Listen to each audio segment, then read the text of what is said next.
Good evening, Namaskar. Today I'm going to speak on Frugal 5G, which is basically a system and the technology to provide uh, inclusive, affordable broadband for a new digitally connected Bharat. Let me first tell you about what are these 2G, 3G, 5G systems. And then I will also tell you what are the challenges in the rural broadband, particularly in the context of India, and how those challenges can be addressed using technologies such as 5G and the variants of these 5Gs, and what opportunity lies in front of us, particularly with the fact that we have to be now self-reliant. We have to have a communications technology which is secure for India, and which is also affordable in the context of a our large population for India. So let me just tell you about as all of you might have used the cell phones. Let me just tell you what have been the drivers for the mobile technology evolutions. Typically there are drivers which comes from the applications and use case scenarios.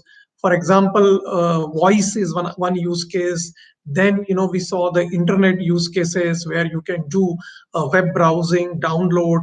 Then came the era of video streaming, broadband video streaming, and so on. So these are basically the applications or the use case drivers. The second drivers come from business requirements. What are essentially the network expenditures that come out of the network deployment? What are the revenues that is coming out of the networks, and so on. And the third driver for the mobile technology evolutions come from technical requirements. And these technical requirements relate to spectral efficiency of the wireless communications and wireless channel, then quality of experience, quality of service for various applications and services, and finally, what are the efficient algorithms and network architectures. So these essentially dictate the evolution of the mobile technology. Now, let us look at how this mobile technology has evolved. Of course, in the earlier era, the mobile technology was primarily analog, but then the era of the digital mobile technology came in. And we will begin from the digital mobile technology only. The digital 2G mobile technology systems, and that has also been in use in India, is what is called as GSM, or also a variant of CDMA. The 2G mobile communication systems primarily has been for the voice applications, and it is more used like as a voice telephony. In the technical parlance, we also call it to be a circuit switched mobile telephone systems, which is very similar to our plain old telephony or a circuit switch systems. Then came the era of 3G communication systems.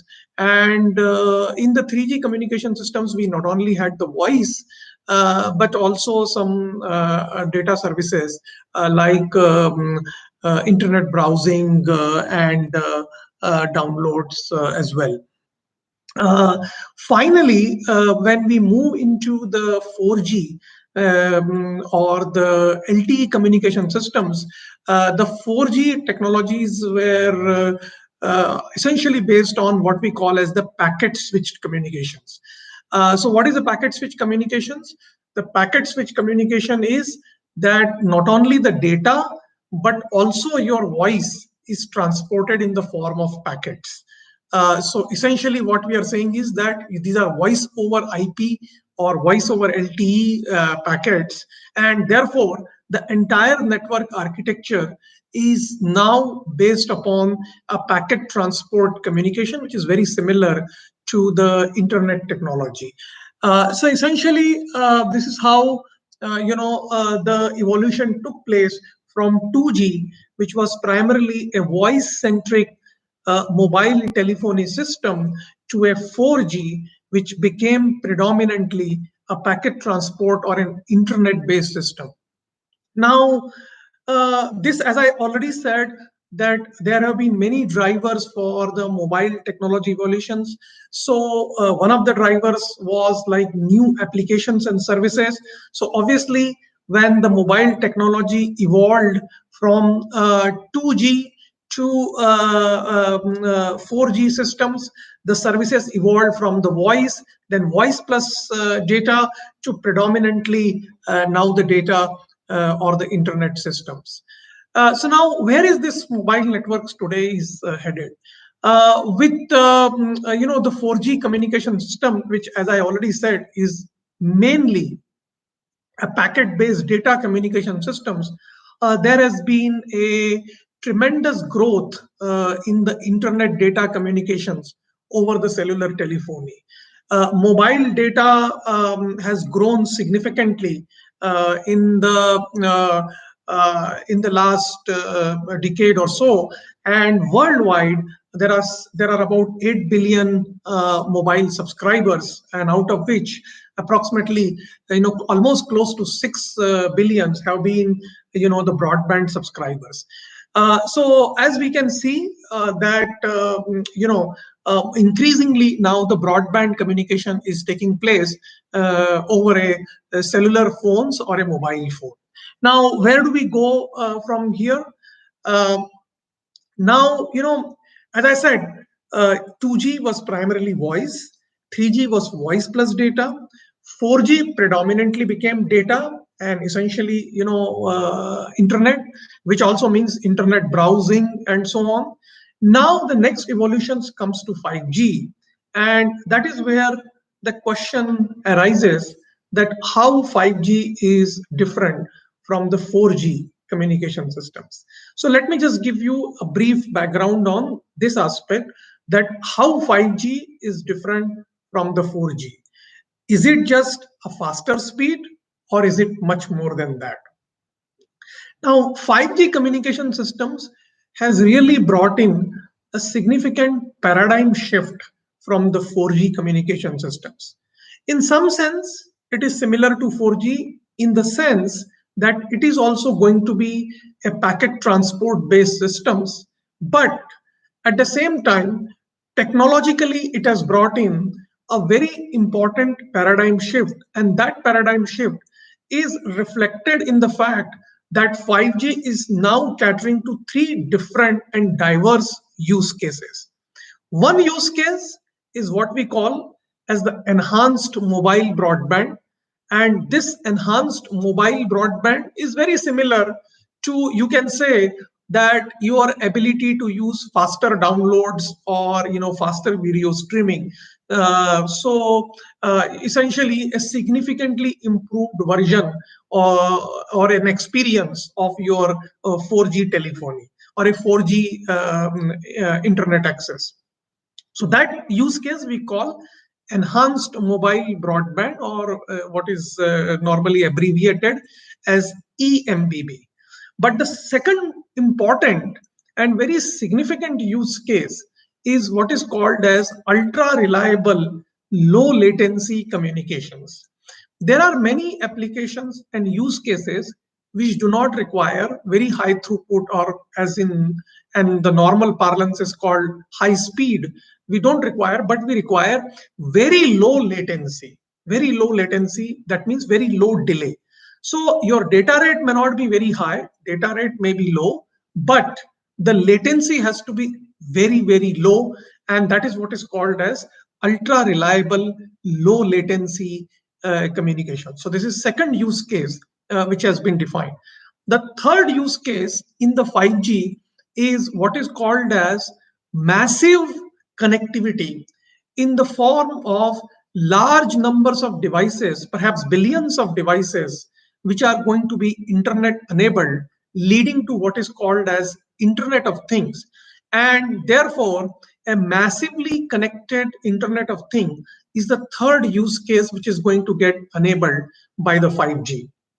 Now, this is very significant because so far the communication systems always require a human intervention where either we are talking over a phone or we are working and downloading some data or we are browsing internet or we are watching a video stream. So this requires actually a human intervention and therefore it was like a phone. But with the 5G, and with the massive IoT connectivity, what is called as machine-to-machine connectivity, we are talking of non-human communications or non-human intervention communications as well, where machines, where things are going to talk to each other.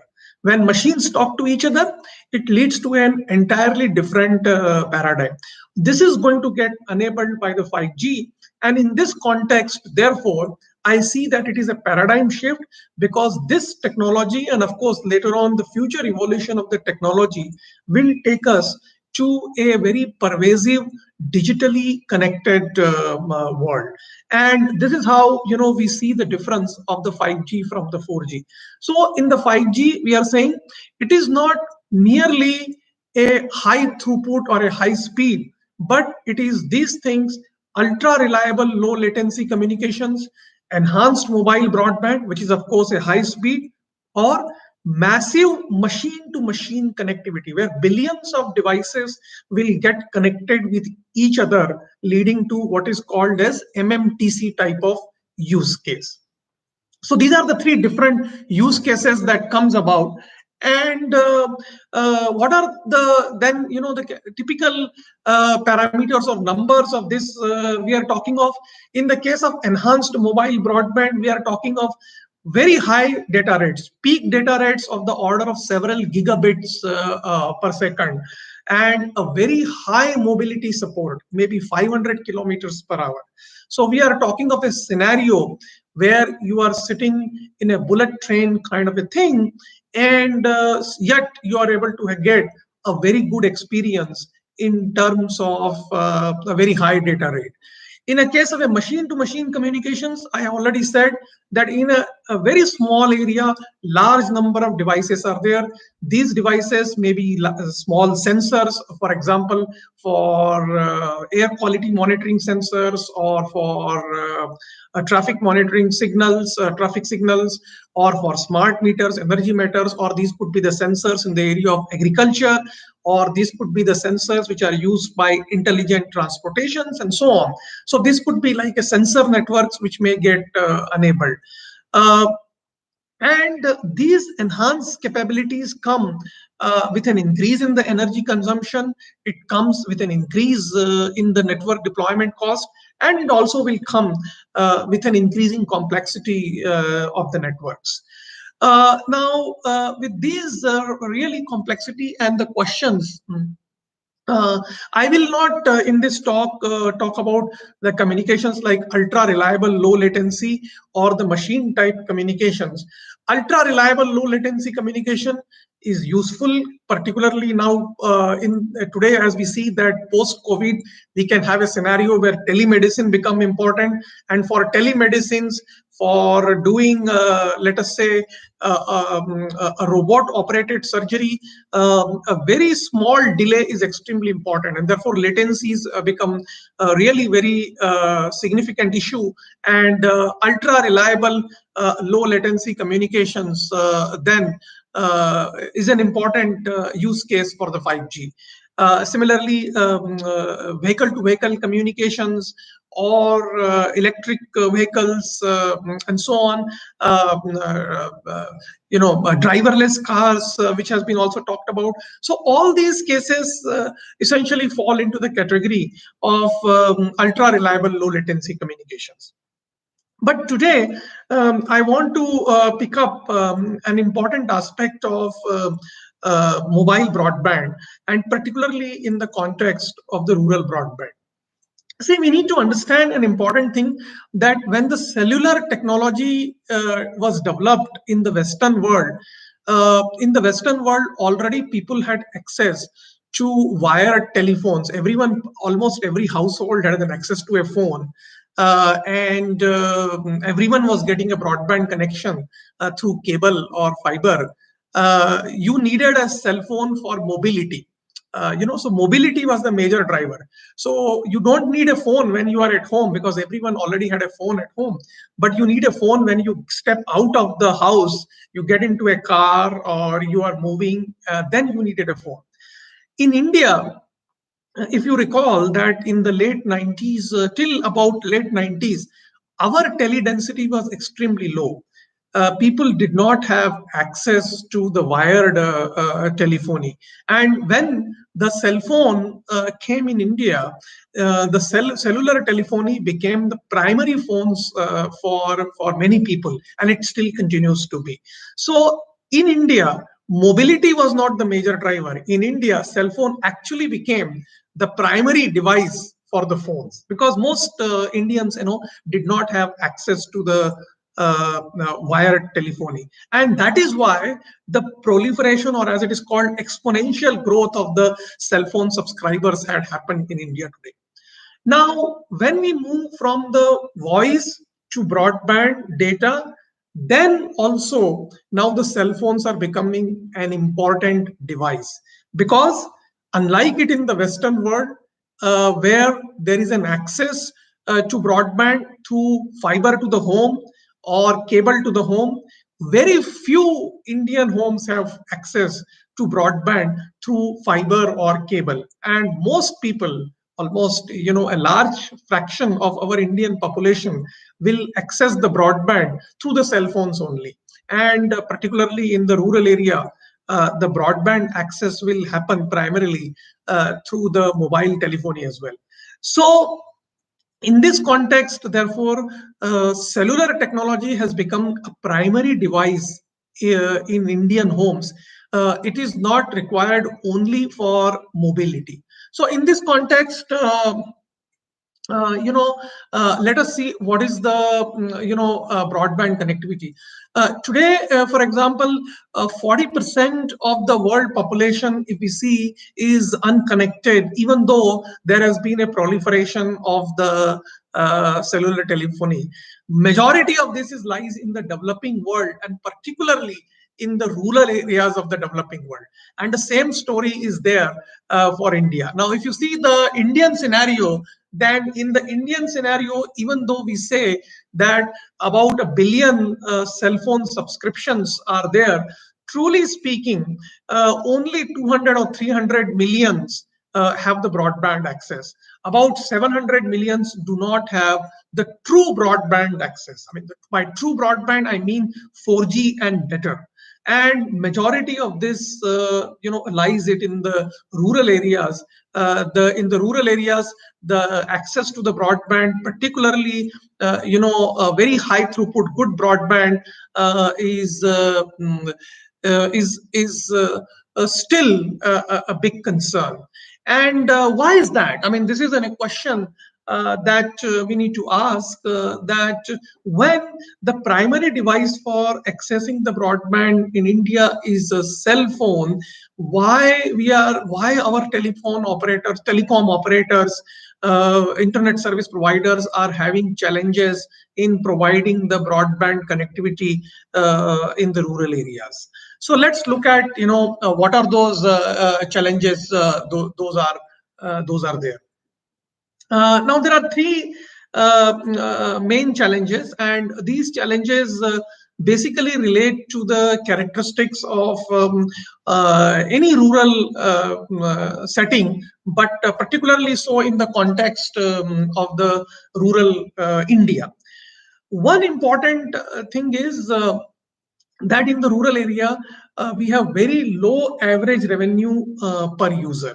By low average revenue per user, I mean to say that in India, the average revenue per user may be only about 100 rupees, per month or so, around that number. The second problem is that there is a scarcity of power from the grid, and as a result, what happens is that the telecom operators have to rely on the diesel generator sets and the battery backups for powering up their telecom towers, and this leads to a significant increase in the operational cost. In fact, the fuel and the energy cost constitutes a significant fraction of the operation cost of the today's operator. And the third most important thing is that we don't have the fiber backhaul to each and every village. And since we don't have a fiber backhaul, for an operator to lay a fiber connectivity itself may be quite expensive. It may be as expensive as for a through 3-4 kilometers. It can turns out to be such a number and particularly in this case, the cost of the fiber may not be that much, but the cost of the digging and the right of way itself may pose a significant challenge. And when the average revenue per user is only 100 rupees, that means about 1200 rupees in a year. This constitutes actually a major cost. As a matter of fact, for an operator, the cost of acquisition of a customer itself may be in the range of 3 to 4,000 rupees, and therefore, just to break even in terms of cost of acquisition itself may be a significant challenge for an operator. There are other challenges. For example, there is a sparse population density. There are many remote and difficult areas. There are challenges of mobility because cost and access constraints came up. And plus, there is another challenge that large percentage of content on internet is in English. It needs to be in our local languages and so on. So these are basically the challenge. There are clustered settlements, so that also poses significant challenge from the network architecture point of view. Now, these are the challenges which basically makes it a very difficult task for a telecom operator to go and deploy the networks in the rural areas, and therefore this means that we need to rethink the 5G requirement. Remember, in the beginning I had said the 5G enhanced mobile broadband talks of several gigabits of throughputs at 500 kilometers per hour. We don't need 500 kilometers per hour. In India, we don't need 500 kilometers per hour. For us, cell phone is a primary device. We need very good throughput, but when I'm sitting here, okay, when I am walking, maybe 5 kilometers per hour, 3 kilometers per hour. And in cities, even in urban cities, as you know, we can hardly move at a rate of 40 kilometers per hour or something like this. So therefore, our requirements are really very different. Okay, that is one thing. Second thing is that when the evolution in the technology takes place, people always worry about the battery power of the cell phone because I should not be able to charge the battery again and again. So scientists are always worried about how to make a cell phone sleek and small, how to make it battery efficient. They never worried about what is the energy efficiency of a base station. Energy efficiency of a base station is a significant concern in India because we don't have 24/7 electricity available in most parts, in many parts of the rural India, and therefore we have to run the telecom towers on the diesel generator sets and so on. So what do we need? We need the limited mobility support. We don't need 500 kilometers per hour. Okay, we need mobility, of course, but not very high speed. Fixed primary access is our key thing. Plus, we need low cost solutions. We need the device cost to be very low and yet a very powerful device. Okay, so we need the device cost to be low. We also need a device which can use a very efficient use of the spectrum. Okay, because spectrum is also very expensive resource. Then we need a very efficient use of the device. We need energy efficient solutions.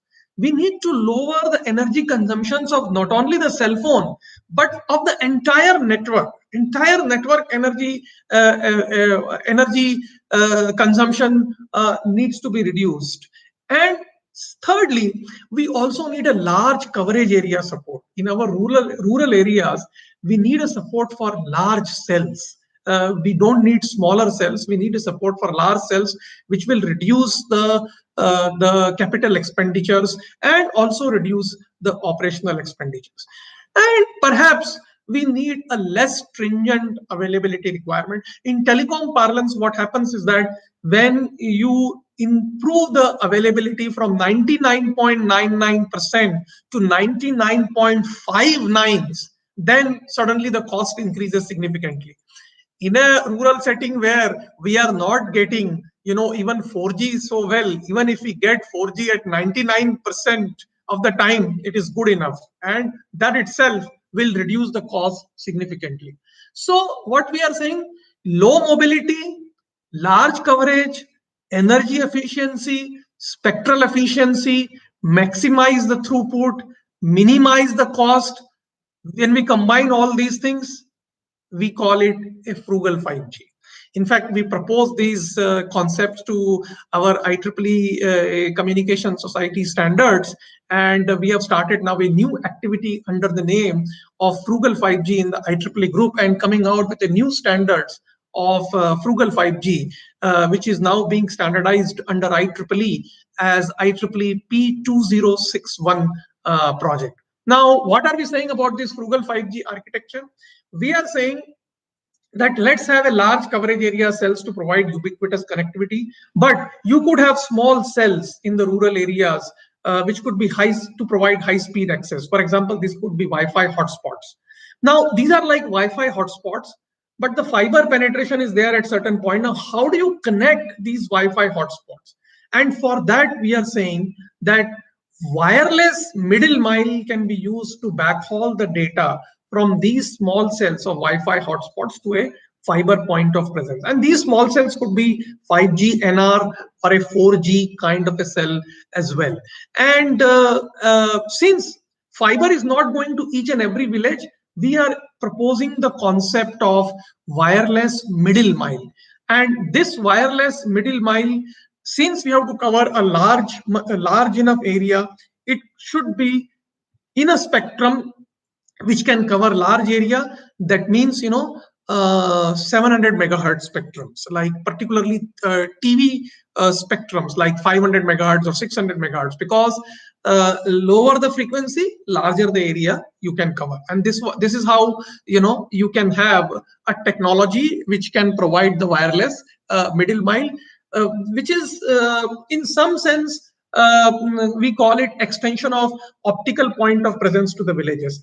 As you know, Government of India has a very ambitious program called BharatNet, which provides the optical fiber to each and every gram panchayat. So optical fiber terminates maybe a few kilometers away from the village. Optical fiber is going up to the gram panchayats, and then there are these villages over a maybe 6 square kilometer area which needs to be connected. So from this optical point of presence to these villages, we are saying that use the wireless based backhaul or the wireless based middle mile to provide the connectivity. Then since it is only Wi-Fi, then user should be able to access the Wi-Fi, because Wi-Fi devices are very low cost, so therefore devices could be low cost. And then you can have an overarching 5G cellular connectivity, which is being standardized by 3GPP to provide for anyone a high speed connectivity. So this is how the architecture of Frugal 5G fits in with the 5G standards of 3GPP. Now, with this architecture, In fact, we had experimented this architecture with our team from IT Bombay, for example, where in some of the Palghar districts, we had deployed these Wi-Fi hotspots, and these Wi-Fi hotspots we had backhauled using a technology, particularly in the TV white space spectrum, which is in the 500 megahertz, and that actually can be used to cover a large areas. One of the advantages of these technologies that the energy consumptions of each of these devices can be reduced to about 100 watts or so. Now, when the energy consumption is about 100 watts, perhaps even solar panels will become feasible. When the energy consumption is of the order of 2-3 kilowatts, like for example in a typical 3G base stations, then even solar panels will not be feasible. So that is how you could provide a ubiquitous broadband connectivity where the BharatNet optical fiber is terminating in optical point of presence. Now, this is network connectivity question. There is another question is also that, remember one thing, that India is a lower middle income country. Significant percentage of the population is living below the national poverty line, and there are very areas where the incomes are really very low, and that is why I already said in the beginning that average revenue per user is extremely low. And for a big operator, the cost of acquisition of a customer itself is a very big issue, and cost of servicing the networks, maintenance of the networks also leads to a significant operational cost for an Indian operator. So what is the solution for this? And the solution for this, I really feel that we have to think of a different business model, which is what is called as decentralized business model, in which we can actually have participation of the villagers as entrepreneurs. This is a multi-stakeholder model we are proposing. We are calling it public-private panchayat partnership model. So what is this model? In this model, you make a local villager to be an entrepreneur, and recovering the operational cost is the key principle, and revenue sharing is another model, and this is like a localized model. So what happens is that in a local entrepreneur, what is called as the village level entrepreneur, the village level entrepreneur can set up the networks, and it can actually buy the bulk bandwidth from a big operator, and then can distribute the networks to the local villages. And this village level entrepreneurs can collect the subscription from the local villages and so on. So therefore, the overheads involved in running and maintaining such a network is really very reduced significantly. Now, this village level entrepreneur model has been used by very successfully by CSC Wi-Fi Chopal Services, which was a company which has been set up by CSC, which is the Ministry of Electronics and Information Technology special purpose vehicle that has set up this separate company, the CSC Wi-Fi Chopal Services, and that has actually run a very, very successful VLE model today.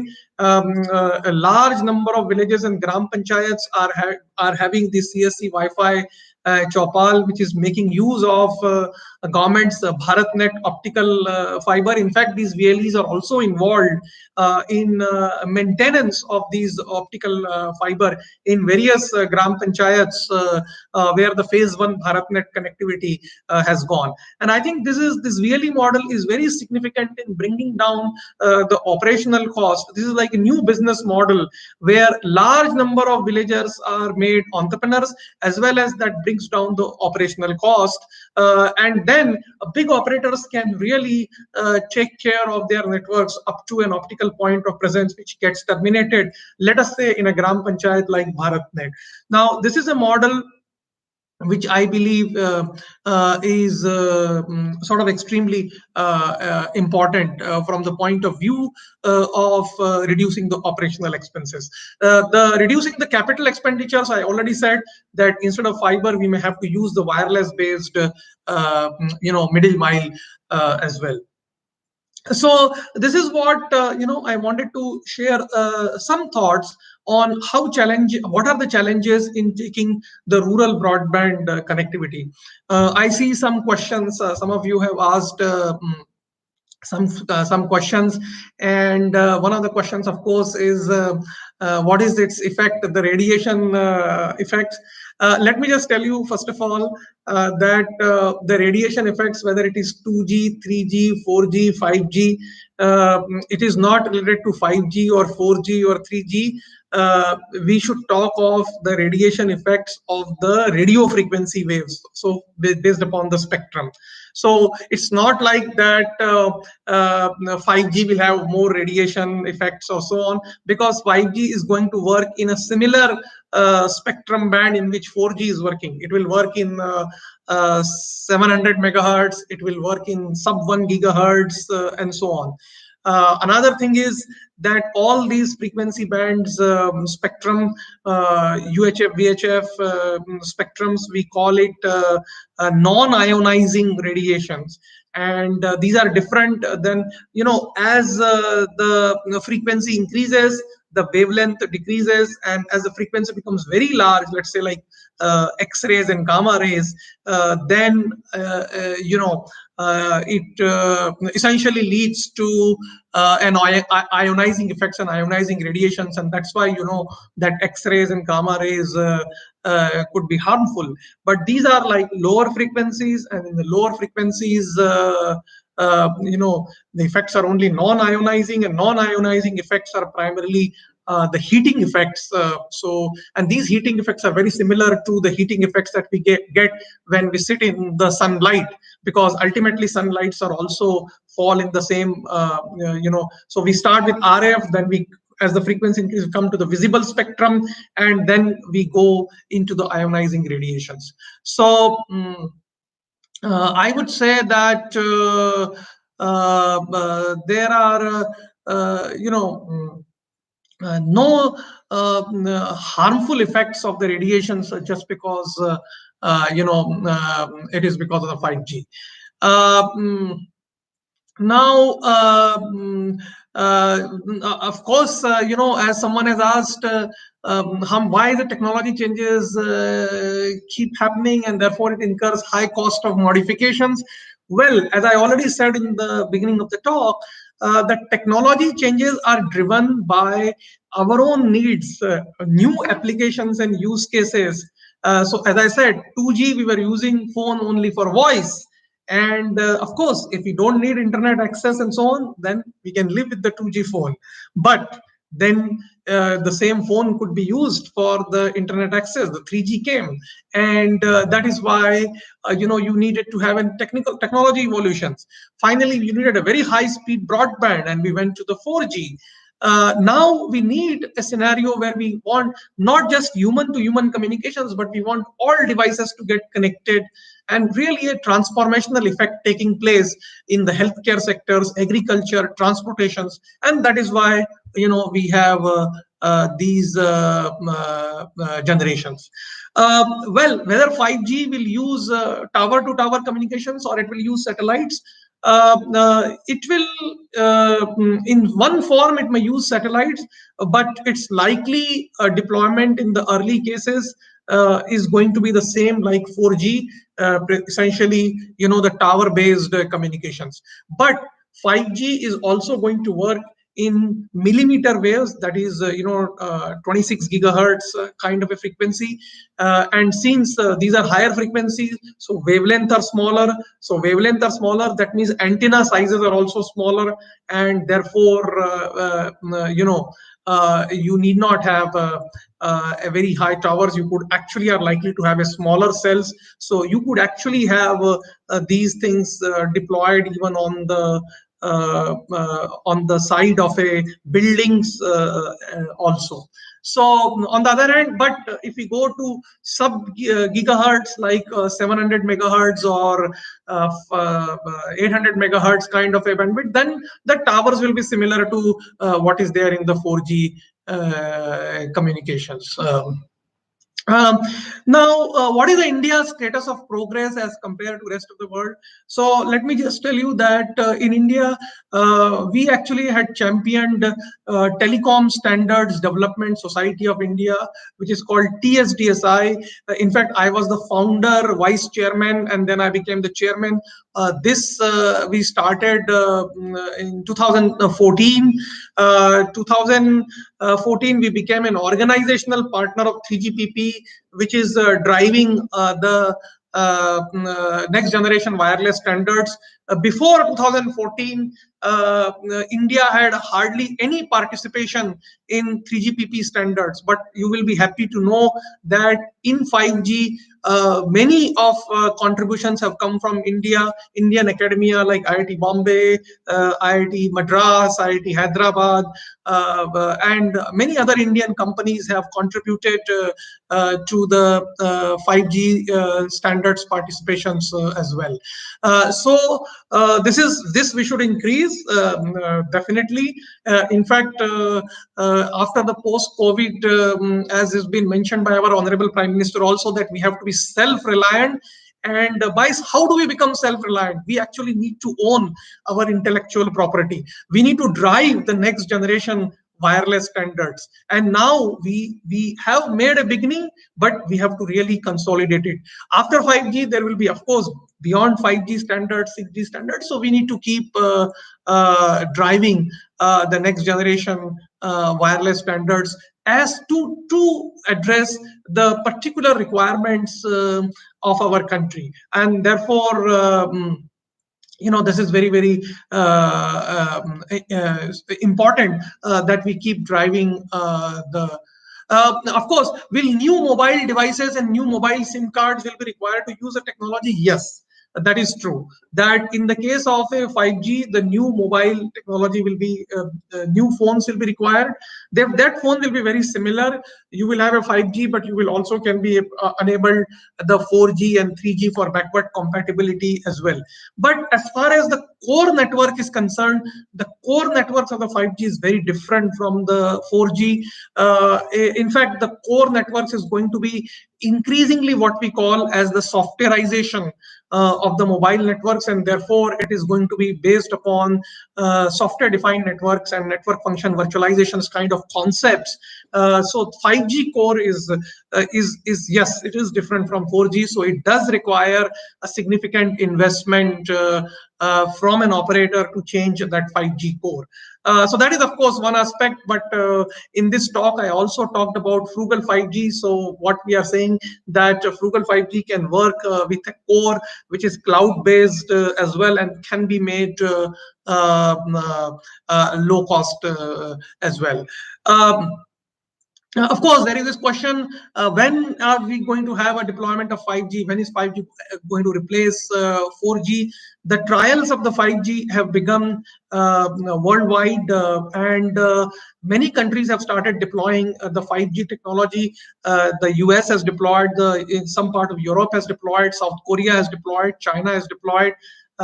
We have not yet started the deployment, and primarily because certain issues in terms of spectrum, etc., needs to be sorted out. But this is a good opportunity because now, as you can see, that worldwide the 5G deployment may perhaps get delayed by a year or so, and I feel that we could use this time to develop indigenous technology for the 5G. And I want to emphasize this aspect of indigenous development of technology, because once in a pervasive digital world, when everything will get connected, the security also becomes an important, because the networks will then become a strategically deployed network. So in that sense, there is a time for Indian companies and Indian industry also to come up and compete with the globally best companies. So I believe that maybe another a year or so, Well, there is a question, why do you want 5G to be deployed through CSC? No, I did not say that 5G needs to be deployed through CSC. I was just giving an example of CSC Wi-Fi Chopal services where they are deploying Wi-Fi hotspots using a decentralized business model. And this decentralized business model using village level entrepreneurs is very important to keep the cost low. Because for a big operator, the cost of acquisition of a customer, the cost of servicing a network in a remote area, the cost of maintenance of a network is also becomes a significant cost of its operational expenditures. So that is why I would suggest it. Of course, 5G will come through other telecom operators, big and small, which are there in India. Um, then there are these questions, there are more technical questions like what channel access scheme is supposed to be used in 5G. So in this talk, I really did not go into the 5G physical layer aspects of this. But as far as the channel access are concerned, both the versions like time division duplexing TDD as well as the frequency division duplexing FDD, both are available. The modulation scheme is very similar to 4G, a form of OFDM. If you know this, of course, I did not give in a more details of physical layer. This will take me, another talk to talk about, how the 5G radio looks like. Now, what are the non-conventional energy sources? As I said, non-conventional energy sources become feasible in a mobile telephony system only if the energy consumption of a base station is lower. Because if the energy consumption is something like 500 watts or 600 watts, then even if it is 600 watts, in order 600 watts to develop the 600 watts using, let us say, solar energy, the solar panels, the footprint of the solar panel, the area required itself will be very large. But if it is 50 watts or 100 watts, yes, maybe it can be managed. It can be managed if it is 50 watts. And that is why I emphasize that we have to reduce the energy consumptions of the base station as well. This is a very, very specific requirements in the Indian context, because in the Western context and even in other Eastern advanced countries, they always have 24/7 electricity supply from the grid. They never have to use the diesel generator sets or the battery. So therefore, even if it is 1 kilowatt or 2 kilowatts, it is not a concern. Of course, it is a concern from the point of view of the electricity cost, but the availability is not an issue. So in that sense, it is important. Can 5G enable the use case of the internet in the airplane? So in the airplane, primarily inside the airplanes, primarily the connectivity can be provided through Wi-Fi. Then what we really need the connectivity from the airplane to the internet cloud, and that connectivity in the plane is only possible through a satellite. Now, the current issue of the satellite is that in order to have a broadband, we still have not reached a scenario where we can have a very high speed broadband satellite communication. Of course, we are going to go there. It will be soon possible. But when that is possible, yes, the 5G based broadband satellite can be used as a backhaul to provide the internet connectivity in the airplanes as well. Can't Indian companies have their own 5G infrastructure? Yes, of course they can have. But remember one thing, as I said, that India had very marginal participations in the standards. The wireless industry is heavily driven by the intellectual property rights, and Indian companies do not own IPR share in the 5G, and therefore we have been largely importing these telecom equipments. But now we have made a beginning. and it is possible for us to develop our own technology, and therefore make a difference in the world in that sense as well. Um, I already said that the deployment of 5G is no different than the deployment of 4G as far as the radiation effects are concerned, and therefore I don't see that it is going to have any negative effect on the human health,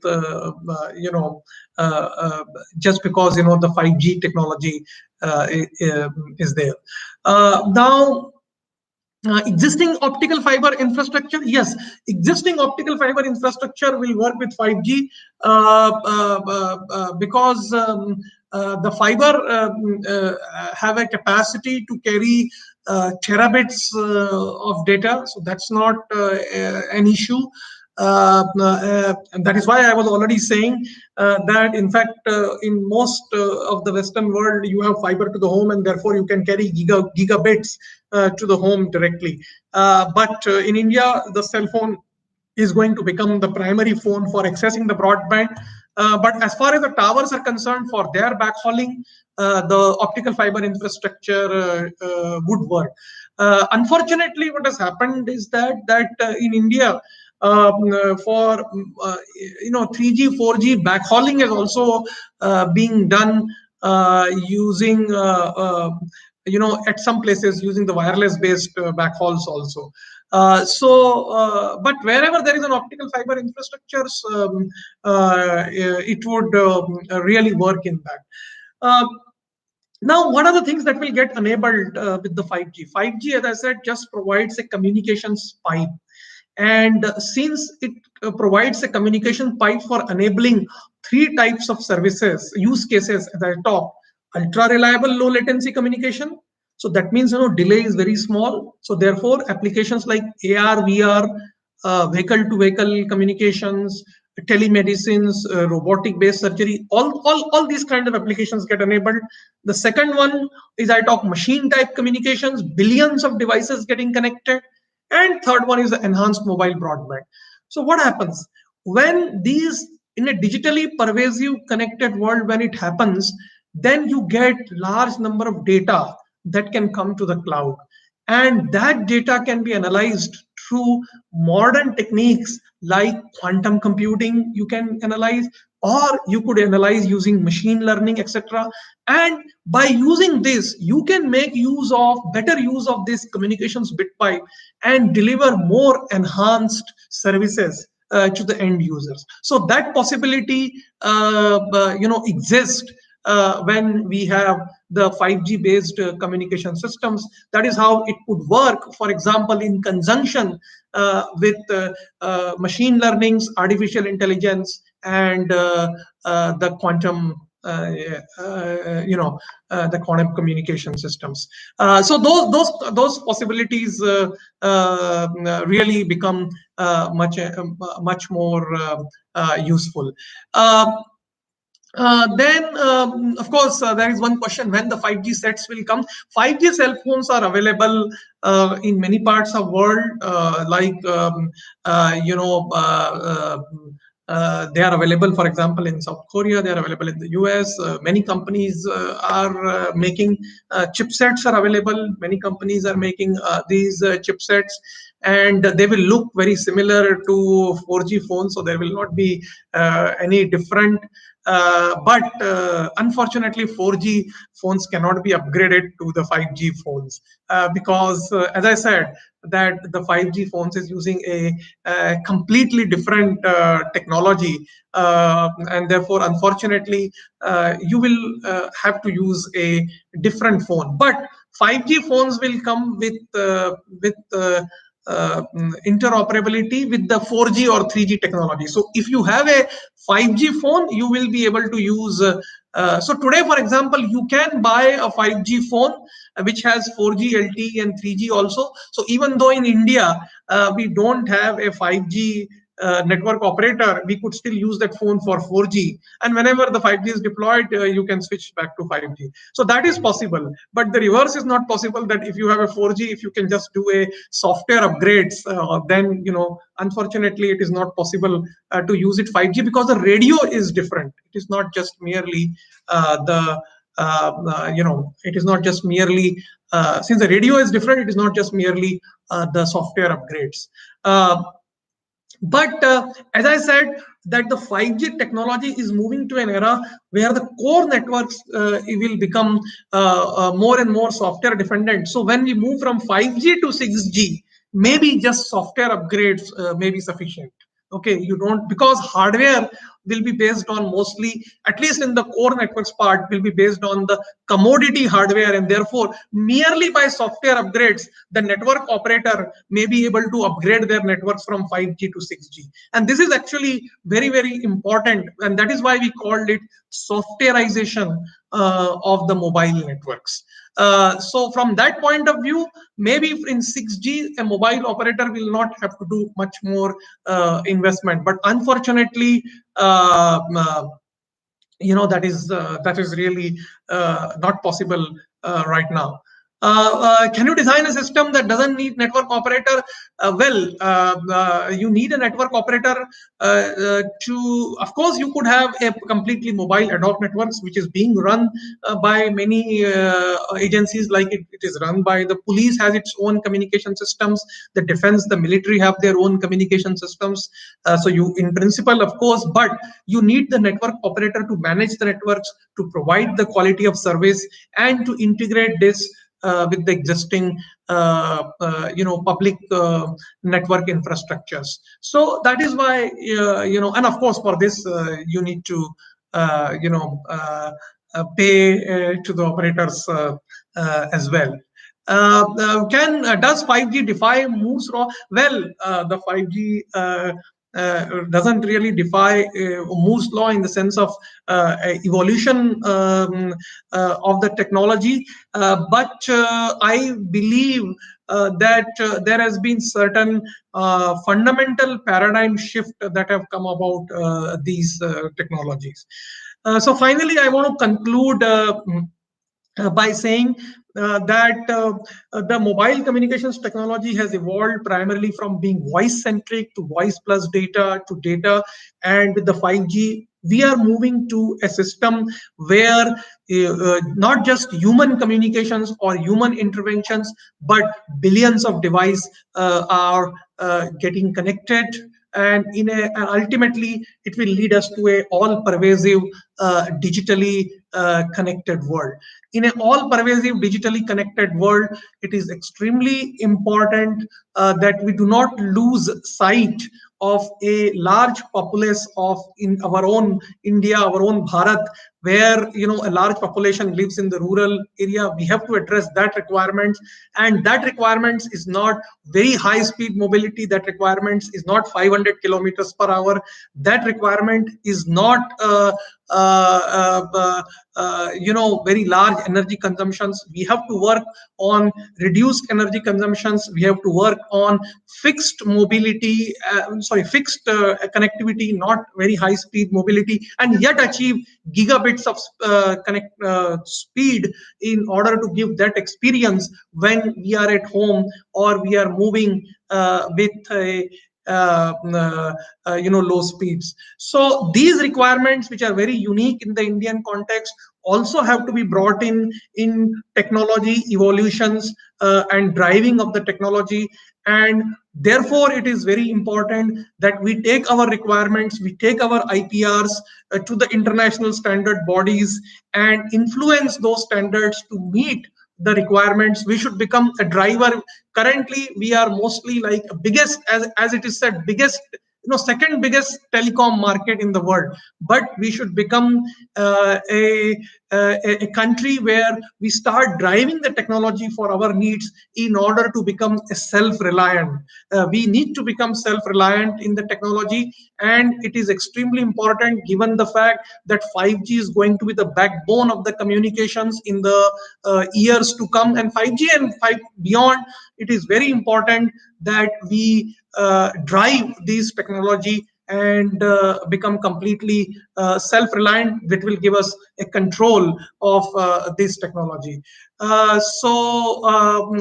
really hope that I have answered most of your questions and queries, and with this hope that we will be able to take, as I said, our country to a place, and particularly it is becoming now important, as we saw that even in this COVID-19 times, that we have to become self-reliant. We have to own our technology, and we have to drive the technology for our needs. So with these things, thank you very much. Namaskar. If I hope I have answered all of your questions. धन्यवाद. नमस्कार.